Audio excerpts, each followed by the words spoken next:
жағдай мына тұрмыс жағдайында зорлық-зомбылыққа қарсы профилактикалық шара жұмыстарын ұйымдастыру.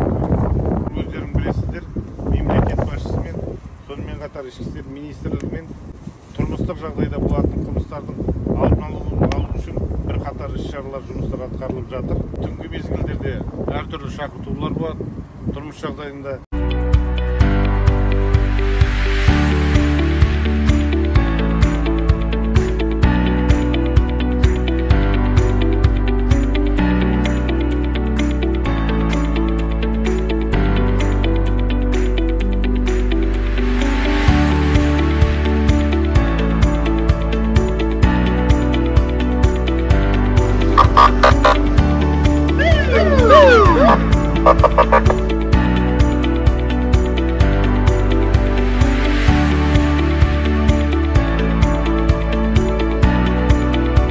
Қаңтар айының 15 мен 26 аралығында тұрмыс жедел профилактикалық іс-шара жүргізіліп жатыр.